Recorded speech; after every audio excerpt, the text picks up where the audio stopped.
I wanted to say with the Thirsty Thursday, but we're in that Friday energy, bro. It's Friday then. Saturday, Sunday. Oh, Lord. Really? Yep. Pull out the shadows. Pull out the dark cards. Here we go. Welcome, everybody. I am your guide through the dark night of the soul. We are now entering a dark level of the soul. I am your spiritual healer, teacher, shaman, seer, son of a bitch. Oracle, Lightworker, Starseed, Earth Angel, Mystic, Medium, Psychic, Witch, Yogi, Guru, Evangelist, North American Sybil. I am your messenger of God. I am his first child, the Lilith reincarnated. We are going into hell. Actually, in order to keep up with me, you would have seen that we unleashed hell this morning. And it is very active. What are we facing? I don't know. It's other people's bullshit. Yeah, my feather blew.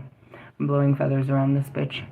Give me a minute. It's all in my fucking chakras, bro. I didn't even have a minute, bro. It's like my chakras are exploding. That's what I told Diane. I was like, dude, I gotta go turn this into a reading. Otherwise, it's gonna destroy my body. What happened? Morgan. Let's start by saying I saw some red flags today to begin with. I started to question things yesterday. There was a coincidence the day before. All of these patterns aligned to make a full statement today. Oh, fucking Morgan. And that's what I asked fucking Diana. I was like, how many days has it been?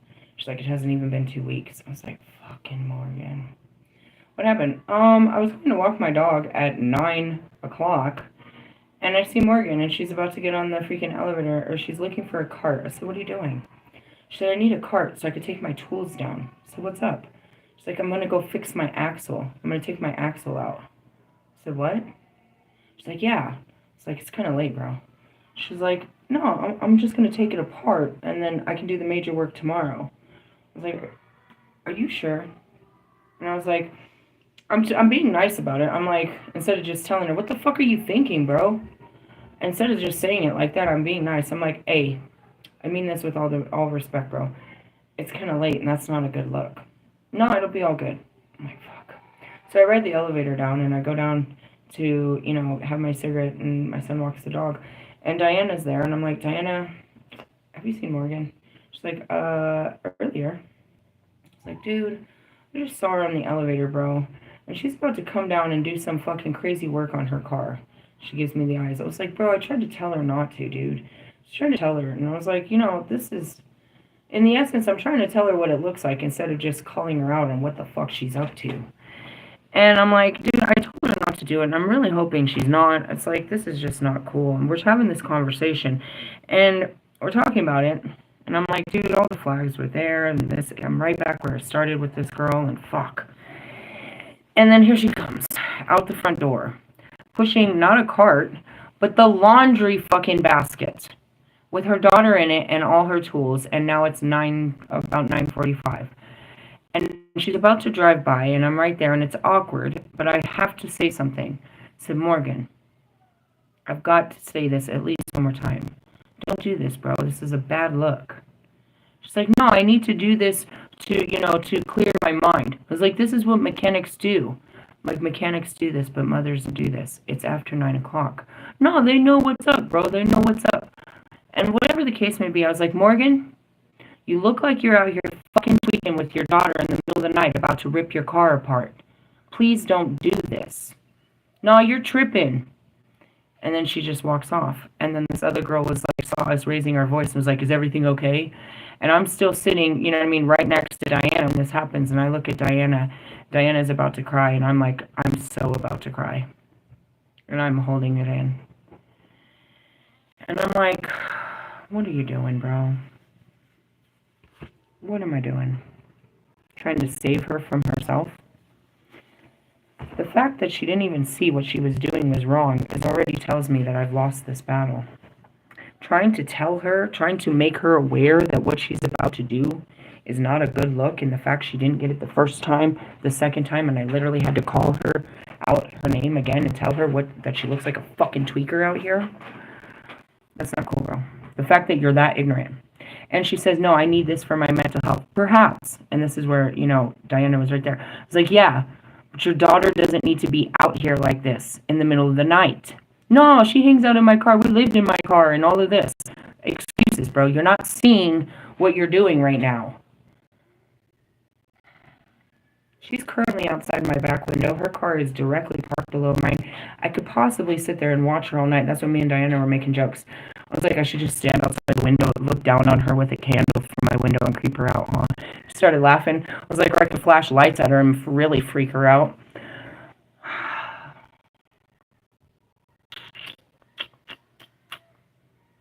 What am I doing? Trying to stop her, bro. From what? Something bad happening. You keep this up and something bad's gonna happen, bro. You go out there on a night, and I told her, we unleashed hell, bro. Don't do this. Don't do this right now, bro. All hell is loose right now. You going out and doing this right now is not a good look. That's all I'm trying to tell her is people are looking. Don't do this. Don't put this on you. Even if I could stop her tonight, I can't stop her because she doesn't even know what she's doing is wrong.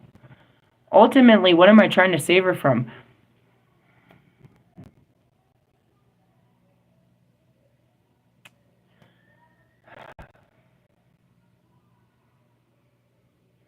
I guess, and it's my own kind of bullshit-ass booty whack fucking pattern.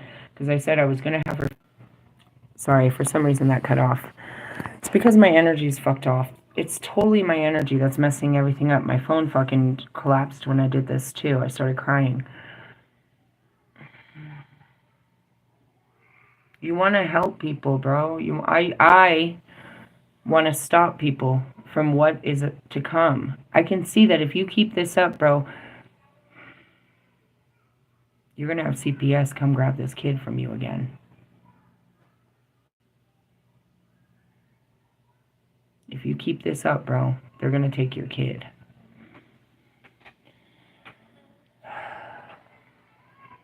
Am I trying to save her or am I trying to save the kid? And that's it. How can I save the kid when the parent doesn't even see any wrong in the doing?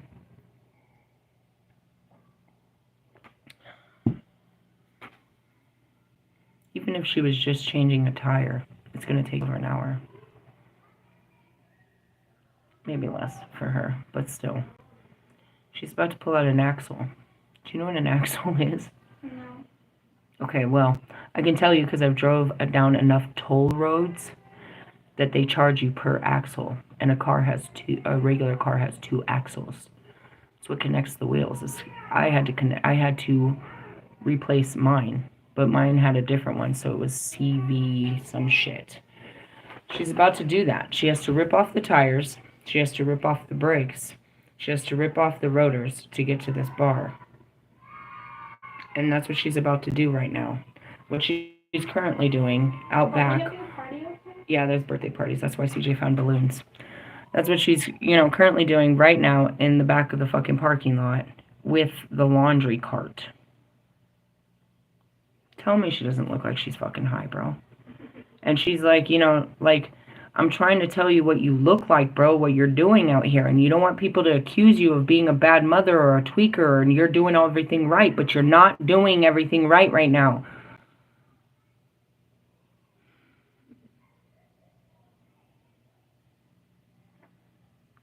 Three days ago, her cousin showed up at the hotel. I was going to meet her, and she's like, oh, well, my cousin's in the back. I'm going to meet with him. And then after that, she started getting weird. The ghosting started in.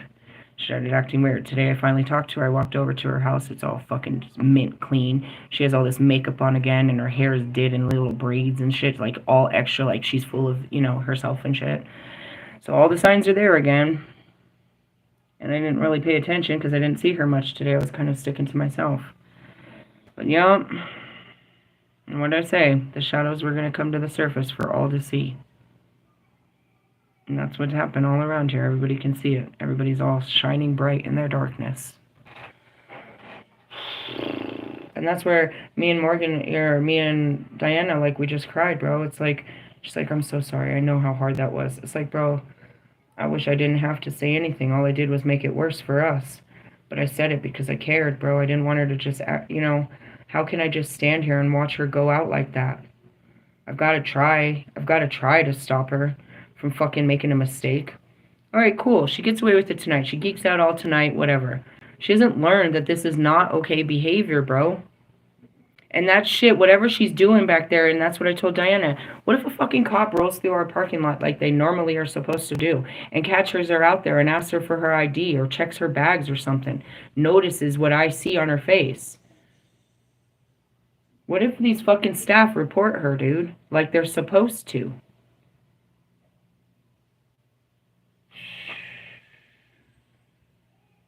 She'll sit there and talk about, you know what I mean, all of these other parents and how they fucking, you know, leave their kids and do all this shit, bro. And she wants to be the, you know, I just want to be a good mom, but she don't want to fucking do what it takes, bro.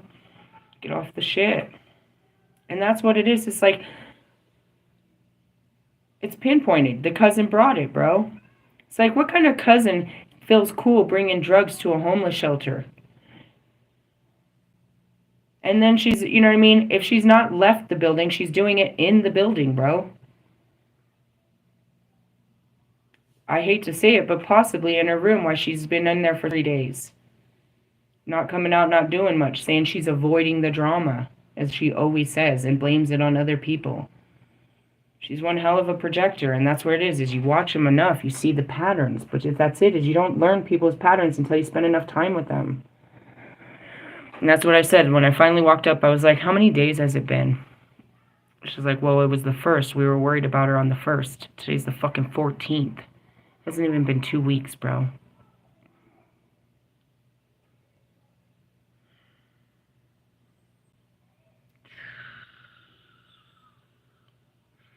I talked to the lady earlier, and she had the same thing. She said, I'm going to go look for my son. He got out of rehab, and now he's somewhere in the streets. I got to go find my son. She was about to cry. I said, don't go looking for him. He knows his way home. I told her, you know, about taking an Epsom salt bath, and it's like, he'll find his way home. Don't ruin your peace. He'll be all right out there. We're right back where we started. It's not my shadow. That's what I said. What is my shadow? What am I facing here? Love, bro. I just give my love. I love the people that are hurting so much, bro. You can say I love all the wrong people, bro, but they need it. And I can't not love them. But I can't help them.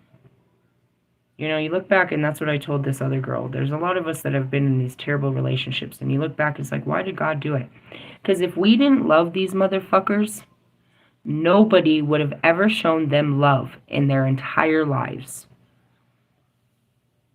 And that goes back to my twin flames. Nobody loved you until I came in. Nobody loved you like I love you.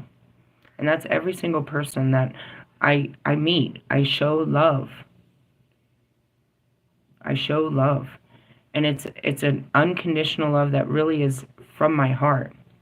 Because I really care about you and your situation. I really hope for you.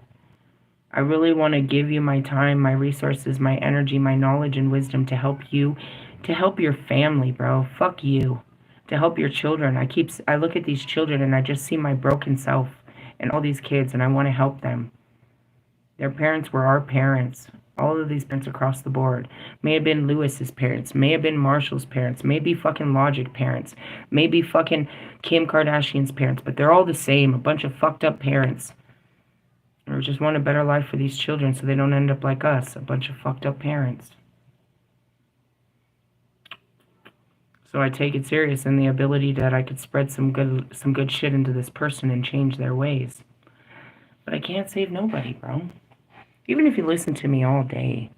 And that's just it. It's like, why fucking follow a guru if you're not going to do what the guru says?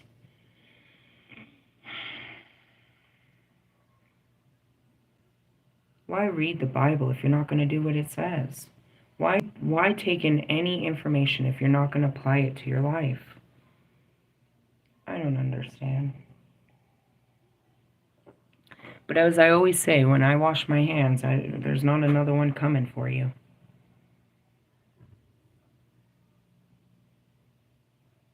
Forgive them, for they know not what they do. Bro, she was fully aware what she was doing. I made her aware that what she's doing was wrong. Her consequences are consequence. She can't pretend like she didn't know. You don't get to sit out there saying, I didn't know this was wrong. have made you aware of your wrongdoings. Now you must change them, or you must face the consequences of your doings. Whoever you are,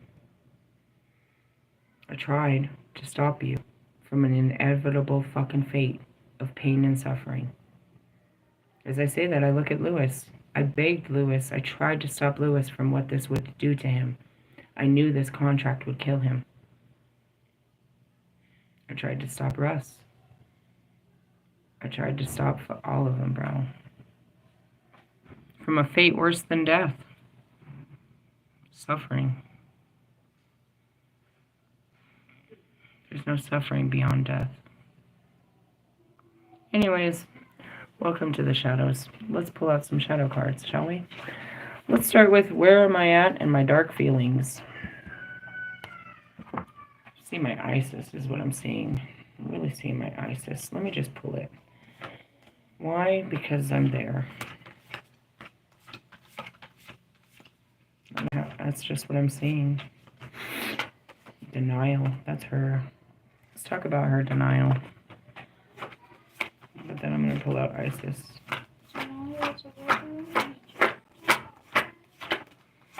Pissed me off. It was heartbreaking because I was just trying to help her and she just like standing there looking fucking stupid. Stupid bitch. Stupid. You can drag a horse to water, but you can't make it drink. Let's talk about Nuba first. I went to Persephone. Submit. Alright. Alright. Eyes wide shut. Ignore not true. Being mean will just not do. Denials only feeds the doubt. Acceptance simply ends the drought. Page 79. Living in denial is not sustainable, whether it's literally so, by starving yourself of food, or more figuratively, by closing yourself off to love, or ignoring the truth about past events. Stopping yourself from experiencing life simply because it might have a bad outcome is to be stuck in a constant state of drought. Nothing has an opportunity to change for the better, and doing this to others is just plain cruel. What you give will return to you tenfold. Nuba comes to you now with an offer to deprive this miserly, why they write that, behavior of all power. If you are willing, she can arrest the winds of torment in your life and dry up the floods of self-loathing. Do you remember, like the sharpening sword she wields, there are two sides. Should you cause suffering onto others by withholding from them, the goddess will be quick to render you powerless until you relent and care for those you have hurt. Foresight. Make peace with a family member. Express your love more often with a kiss or a hug, or tell people I love you. Take better care of your body. Drink more water every day. Be generous with your time. Rein in your excesses in your life. The miser of Chinese origin. This green-clad goddess of drought descended from heaven to aid her father, Hangudai, during a mighty battle against the wind god and the rain god. Her drought power denied their victory, but instead of returning to heaven, she ran off to wander the earth, causing droughts and famine wherever she went. It's interesting. Why? Because we had talked about all of the plagues earlier today. We talked about the fire. We talked about the winds. We talked about the waters. We talked about everything. This is interesting. All right, let's go to Isis. Resurrection. Hey, yeah, that whole story fucked it all up, but at least you gave gods. So I enjoyed the fact that the movie, what was it? The Gods of Egypt.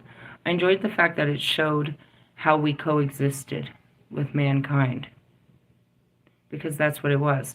And he tried it on many levels, with the Greek gods, Romans, all of that. He tried it on many levels. And it didn't really work like that. So then he spread out singular gods through many cultures. He tried many things. God did many things. But just know that each time we were resurrected to try this again. So we just kept coming back. All right. Self-sacrifice. The price is paid. Needs of others have been made. Time to rise and to become the best of you and your kingdom. Why have you sacrificed your own life for the sake of others? You've given away your most precious thing in life.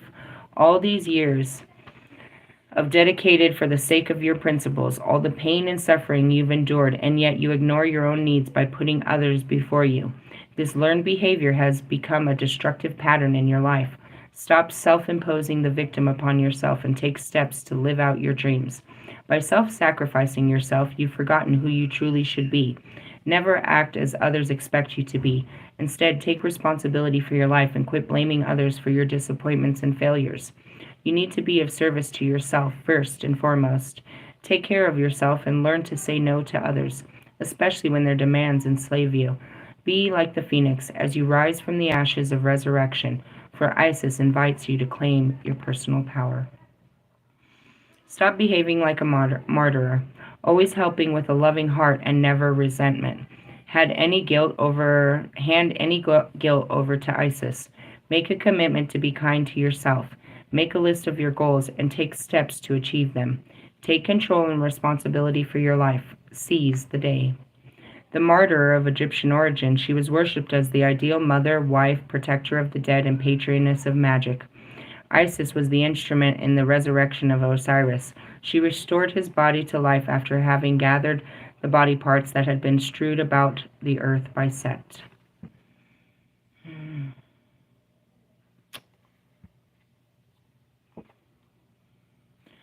All the power is given to me by God. Doesn't matter, and this is what I come to teach you. We have no power over mankind. Just the elements outside. It's all we were ever given. Your free will is your fucking free will. All we can do is watch what you do with the choices that are given to you. We can limit the choices, the outcomes, but it doesn't matter. You do as you please.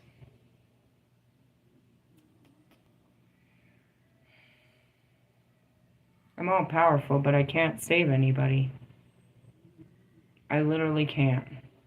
I sit on the other side, I've said this since the beginning, on the other side of the gates of heaven through the flames of fucking justice, watching everybody burn and perish, screaming at them how to get out, as I sit there crying.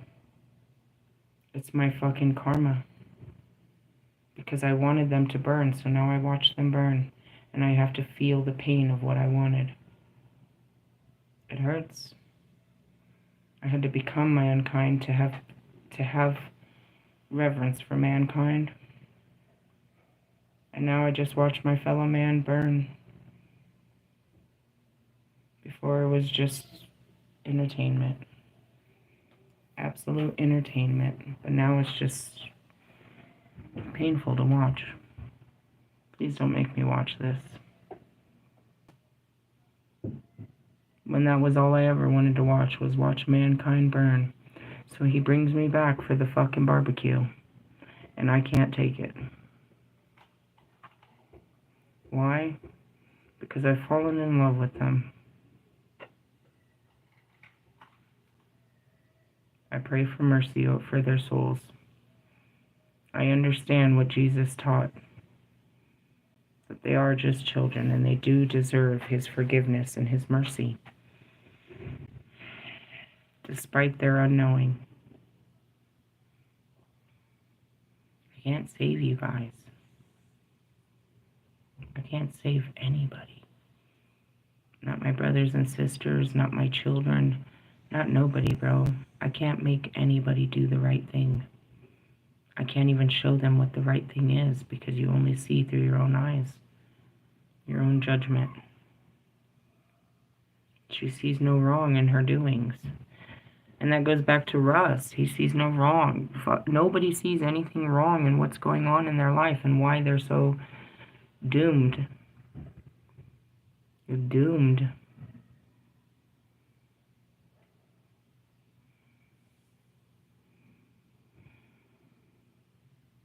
As I sit here, I see the Bible. It's like, you're only here to witness. Yeah, what a fucking sight it is. I can't. As far as bringing back people from the dead, yeah, whatever. Doesn't do any good. They're dead. They're dead. The time has gone. Who wants more time? You guys will. You will at the end of time. You would have wished you spent your time more wisely. And then you'll end up having a whole new fucking time of your life. Alright, let's move on. Damn it. Where do we go from here? Guess we're going into my Morgan cards. The Well of Slain. That sounds fucking delicious. Number 20. What do we see here? I don't know. Let me get a guidebook.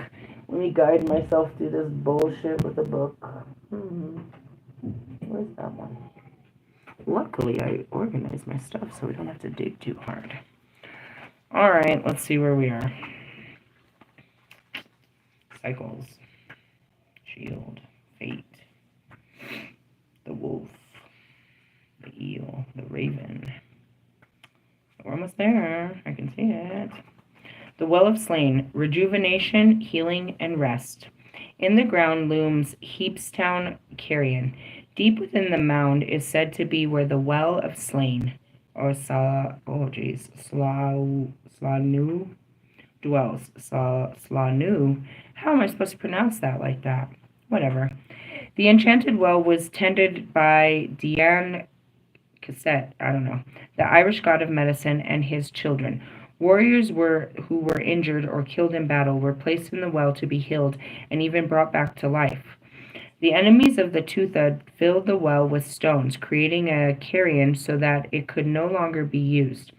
Here we see, though, the heart of the carrion into the healing well. A hand appears from the mist, placing healing herbs into the waters, inviting us to draw on the healing nature of the well.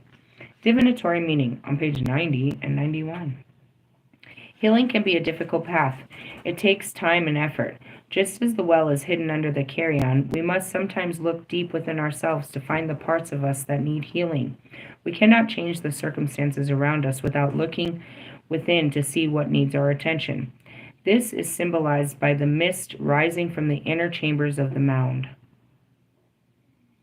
What did I see? That I knew better?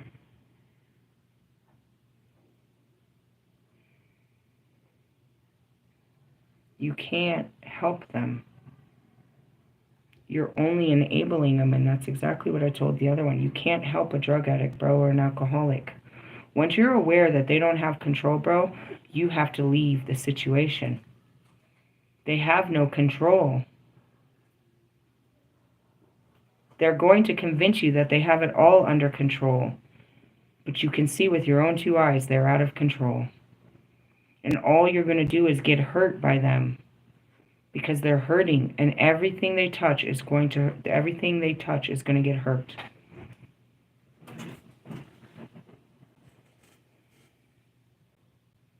We are reminded to give ourselves the space and time we require to rest. True healing takes time. This marks a time of restoration and rejuvenation in your life.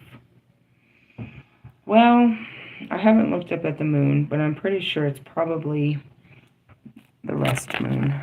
Is it that the moon that's up there? Is it about that big? Permission to rest. That's all I've been doing. I've been getting amazing sleep. But for 3 nights, I couldn't sleep for the full moon. I have to rejuvenate from that shit. So I've been sleeping quite well. I slept in again till yesterday. I slept in unbelievably till something crazy. And then this morning till about 9 or something. Again, I'm used to Kobe at 4 o'clock in the morning. What the fuck are we doing up at this early? So I've been sleeping, and that's just what you gotta do. And that's why I said, if I don't talk this out, I'm just gonna sit there with all this inside of me. And the fact that she's right outside of my window, bro. What is your camera doing? My camera? I don't know. It's gone. There's a spell for it. What'll you need? A tea light candle, some cold water, chamomile, lavender, lemon balm, and some holy basil. Holy shit, what are you going to use all this for? With an underactive thyroid? I don't know what she's talking about. A kettle with all this shit? I don't know. Again, guys, I told you I was going to put together a blend for you guys to, burn off bad energy. All I burnt today was fucking sage. I use that religiously, bro. Start with the basics. White sage. Wherever you are, don't tell me you can't find it. If worst case scenario, you can order it from Walmart online. Their sage isn't the best, but it's sage. And that's all I burnt. The deeper you go into them, the more, the more qualities they have. So we would have started with sage to begin with. And that was enough for the freaking natives. It's only the craft that started incorporating more, herbs and stuff like that. So I want to start with that. And as far as, calming down, everybody knows that chamomile, lavender, lemon balm, I don't know about no basil and shit. But that's it. Lavender and chamomile is going to knock you out. Some oatmeal. Lemon balm will kind of give you more energy, to be honest. It's not more of a... Anything citrusy is going to give you energy. So it's more about it's relaxed, just chill. We need to relax is what this is saying. I feel it. Everything is always so up and down around here. It was a very intense couple of moments. It always is with her. That's what I realized. It's like every time we get into it, it's so intense. It wasn't even loud, though. She's just a gangster. It wasn't even loud. It's just that it's like, why can't you just hear me, bro? Why can't you hear past your own fucking thoughts right now? Why don't you hear that I'm coming from a good place? Whatever. Let's move on. There is a fly. I don't know. It keeps touching me. I know, it keeps touching me too, which is interesting. Think about it. How did it get to the 5th floor? How did it get in the building?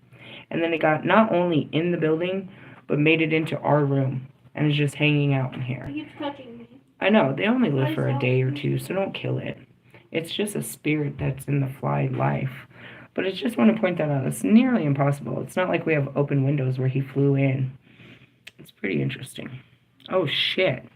This is pretty cool because in the movie, you know what I mean, as they were picturing Anubis and Set, it's pretty cool. They had good visualizations to them. What are we dealing with? Werewolves and change. I like it. I went to Cersei, Alchemy. On page 81, Werewolf. Seek and acknowledge your true nature. Understand what is driving you.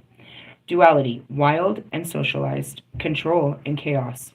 Like the vampire, the werewolf is a creature that has captured the imagination of humans for millennia, and there seems to be no end to this.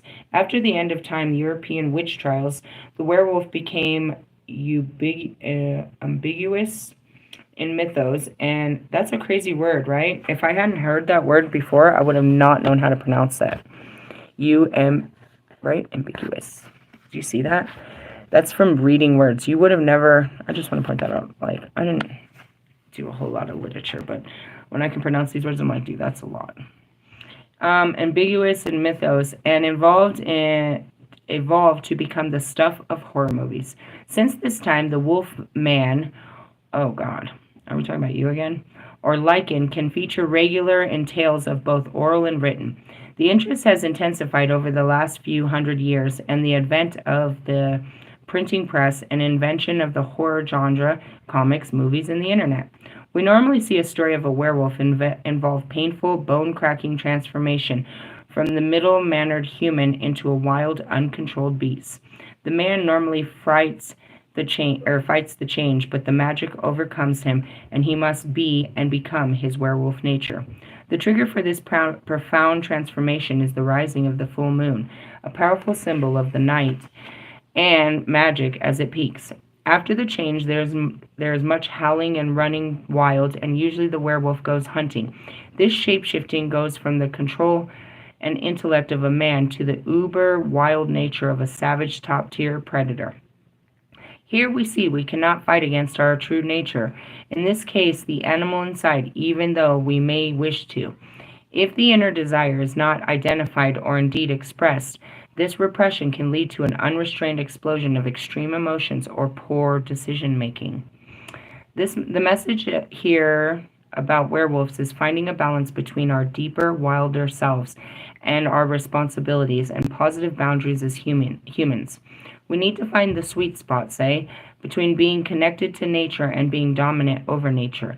Most of us certainly need to renature ourselves to understand we are part of nature and not a part. Yet most of us live in urban environments. We're sitting in front of the computer all day as usual. Funny. Plant companion, rye. The wolfsbane repels wolfsbane, or werewolves. I have wolfsbane somewhere. Okay. The crystal companion is the moonstone. Interesting. The transformation of what, at both of these, all of our cards are talking about the shadow, acknowledging the deeper parts of you that you're not seeing and what's focusing that. So something simplistic. Let's look at this. If I really want to break this open, and that's what I need to break open. Why are you drawn to her? Why do you keep drawing her?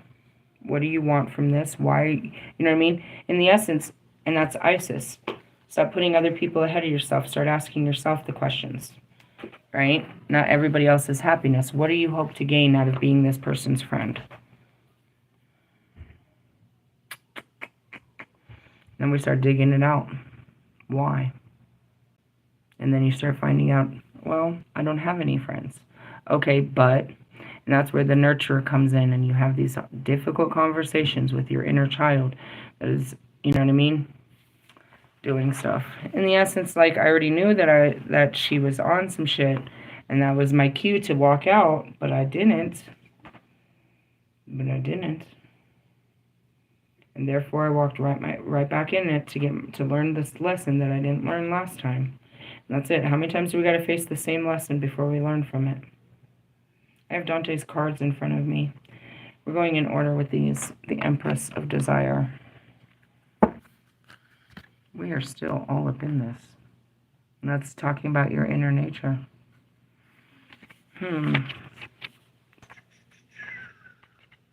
Interesting as it may be. I'm not going to read you the cantos. I never do. Dante enters the second circle of hell, where those who committed the sin of lust and wantonness dwell. Here he meets a few of history's famed temptresses, including Cleopatra, Semiramis, and Helen of Troy. Though they may have been condemned for their actions, one has to admire the style and vivacity of these particular groups of souls. They lived in their own terms in opulence, seeking that which was delectable and pleasing to their senses. This card reminds us that there are times when we must let our hearts rule our head. Quiet that nagging voice that tells you what you shouldn't do or concerns itself overmuch with the judgment and perception of others. At this time, choose to live for yourself first and foremost. Let others manage their own affairs and set your sights on what your heart desires. Similar to Isis. Put yourself first. Many will likely be drawn by moths to the beauty of your bright flame. Page 5, or page 15.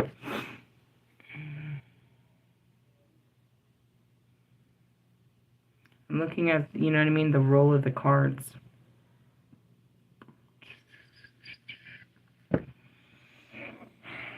It's interesting. By the time you guys get this will be an outline for your Friday, or it'll be like some kind of, I guess, fucking prophecy or some shit. Psychic fucking reading or whatever. Take heed to what it's being told, because it's going to hit you. Let me pull out my Black Moon Lilith and see where we are there. I'll take all of this, and it'll give us the guidance of how to proceed. It's already done. What's done is done. You just find out what to do with it, what is done. Where are we at? Jesus. Me.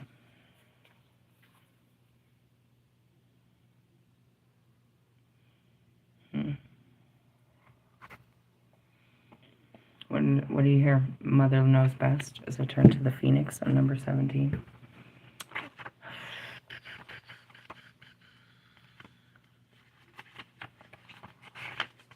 Take my own advice here. When Lilith shows up in a reading, it's time to unleash who you truly are. Where have you allowed others to demonize, suppress, or control you? Stand in your power like the Dark Mother of creation once did.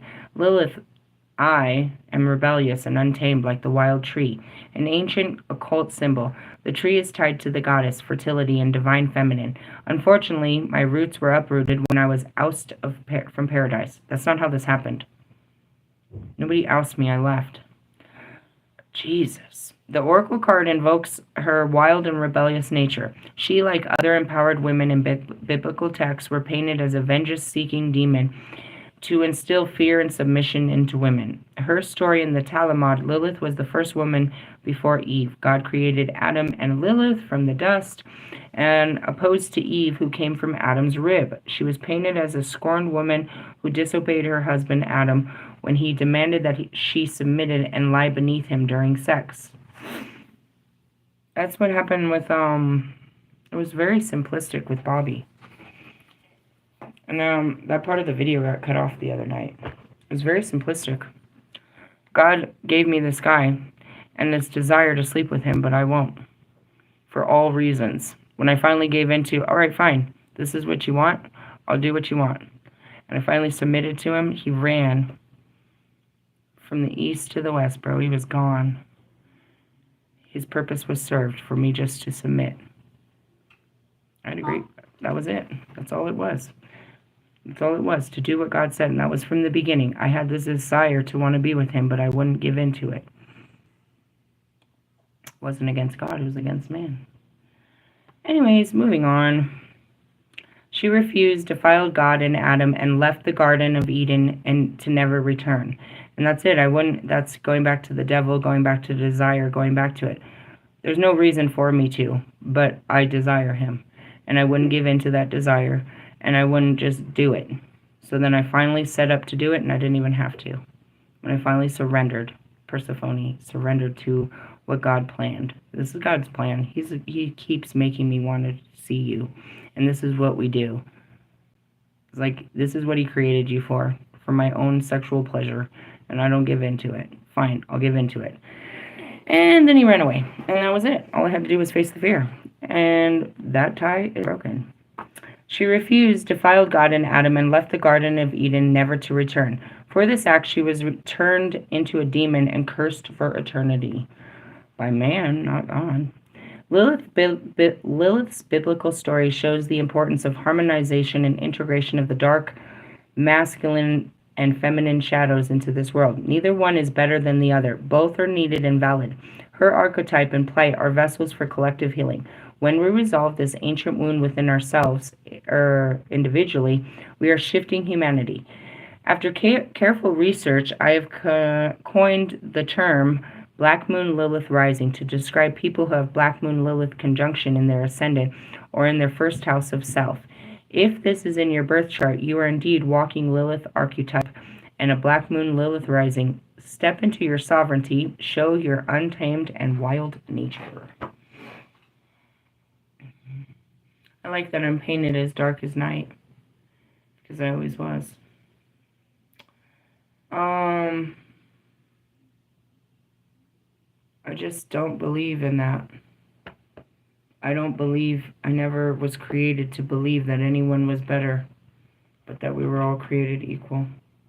It was how I was created. Since the moment of creation, that's what I believed. And I've never been able to be, it's been my fight since all eternity. You have no more power over me, nor I over you. I mean, don't get me wrong, I'm all powerful now, but that's just because I've restored my powers. If you were to restore your powers given to you by God, then you shall be just as powerful. And it's not about who's more powerful, because we each wield a power of God. And all of his powers are all deadly.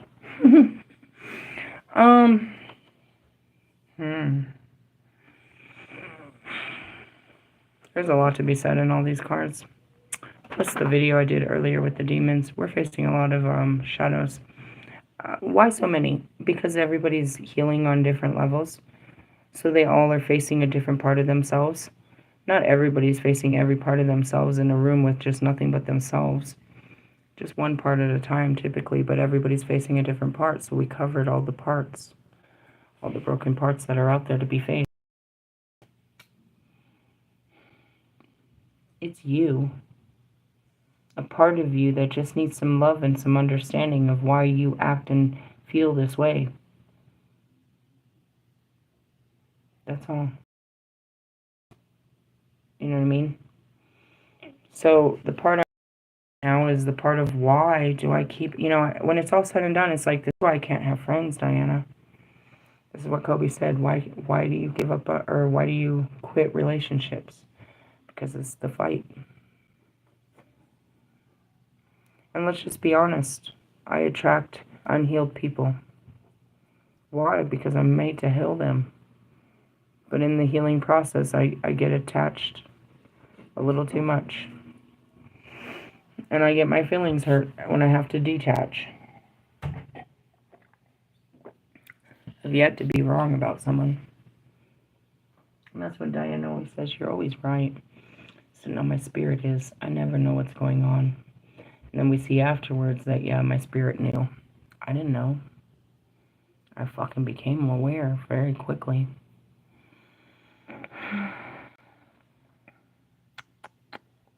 I don't know, guys.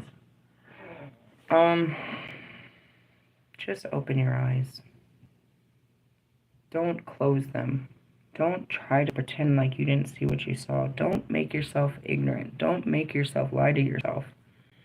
I already knew today, but it didn't stop me. I didn't use that as a reason to stop me from being her friend, from hanging out with her. And it should have been a reason.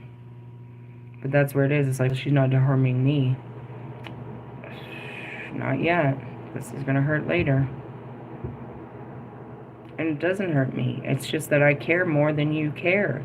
And that's what hurts me. I care more about Marshall's fucking future than he does. I care more about fucking Russ's fucking loneliness than he does. I care more about Bobby than he does. I care more about people than you care about yourself. Why? You say it's the goddess in me, but I truly believe it's just God. He's given me his heart, and it loves you. I can become very disgusted with you in the ego, but my heart feels for you. I'm all forgiving. And I don't always want to forget, but at the same time, it's like, I can't be around the shit, bro. It's just repetitive patterns of fucking disappointment. I'd like to sit there thinking that you're going to change. And I'm made to believe that God is working on you, and one day you will.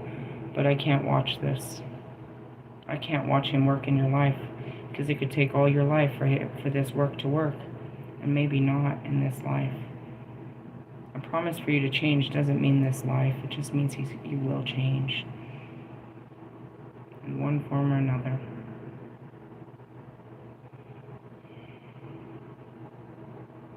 I told you. I'm going to get bothered. I'm going to get my feelings hurt every time this happens. And I did. I'm the only one bothered by this. I really do try. I really do want to have connections that last forever. But they can't. Not yet. It sucks. It's like, what's wrong with you? I mean, nothing. I can only be better. How about that? Hey, look at your friendships. Look at your relationships. Look at how you overgive. Look at yourself and make sure you rest. That's all I got out of this. Hey, I love you. Later. Bye.